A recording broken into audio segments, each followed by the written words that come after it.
ब्रह्मवृंदांच्या मंत्रघोषात काळाराम मंदिरावर नवा धर्मध्वज फडकला। माजी राष्ट्रपती रामनाथ कोविंद आणि मुख्यमंत्री देवेंद्र फडणवीस यांच्या उपस्थितीत सोहळा संपन्न। पंचवटी येथील अतिप्राचीन श्री काळाराम मंदिर येथे धर्मध्वज स्थापना सोहळा मोठ्या उत्साहात पार पडला। ब्रह्मवृंदांच्या मंत्रघोषात आणि धार्मिक वातावरणात झालेल्या या सोहळ्यात रामनाथ कोविंद व देवेंद्र फडणवीस यांची प्रमुख उपस्थिती लाभली। काळाराम मंदिर देवस्थानचा प्राचीन धर्मध्वज जीर्ण झाल्याने नव्या धर्मध्वजाची स्थापना करण्यात आली। सकाळपासून विविध धार्मिक विधी, पूजा अर्चा आणि मंत्रोच्चार सुरू होते। प्रधान आचार्य म्हणून महंत सुधीरदास महाराज यांनी जबाबदारी सांभाळली, तर पौरोहित्य शांताराम भानुसे, पंडित दिनेश गायधनी आणि सहकाऱ्यांनी विधी पार पाडले।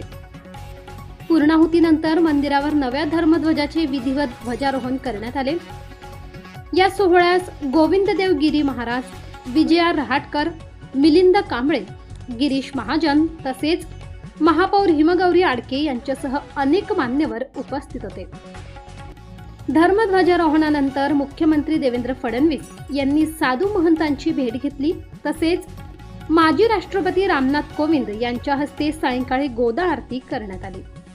सोहळ्यादरम्यान सुरक्षेच्या कारणास्तव भाविकांसाठी मंदिर प्रवेश बंद ठेवण्यात आला होता।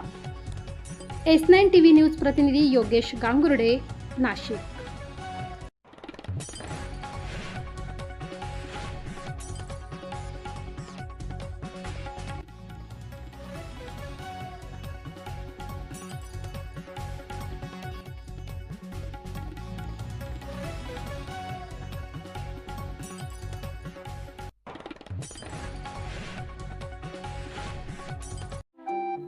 आपल्या चॅनलला नक्की सबस्क्राईब करा, बेल आयकॉन दाबायला विसरू नका।